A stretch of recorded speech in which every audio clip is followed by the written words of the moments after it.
રાજકોટમાં હનુમાનનો જન્મ ઉત્સવ નિમિત્તે બડા બજરંગ ફાઉન્ડેશન દ્વારા હનુમાન દાદાની શોભાયાત્રા જાહેર માર્ગો પર નીકળી હતી।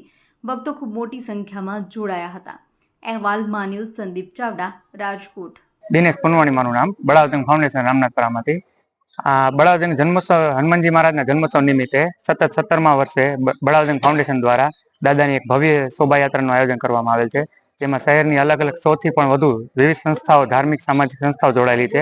તેમાં વિવિધ ફ્લોટો જેવા કે દેશભક્તિને લગતા, વ્યસન મુક્તિને લગતા ધાર્મિક પાત્રોને લાઈવ બનીને આવે છે। આ યાત્રા રાજકોટના શહેર રાજમાર્ગ ઉપર દાદાના નગર યાત્રાએ નીકળે એવું સનાતન ધર્મનું આયોજન છે। છેલ્લા કેટલા વર્ષોથી આ યાત્રા જે છે તે કાઢવામાં આવે છે? છેલ્લા 17 વર્ષથી, આ 17મું વર્ષ છે। છેલ્લા 17 વર્ષથી આ આયોજન થઈ રહ્યું છે। ક્યાં રૂટ ઉપરથી નીકળશે, ક્યાં સમાપન થશે?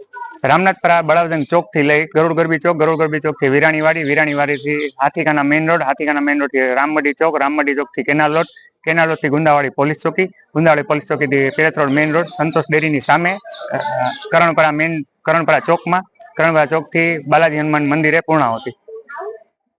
અંદાજે કેટલા ભાવિકો છે તે આ યાત્રામાં જોડાવાના છે? આ યાત્રામાં અંદાજે 8 થી 10 હજાર લોકો જોડાશે।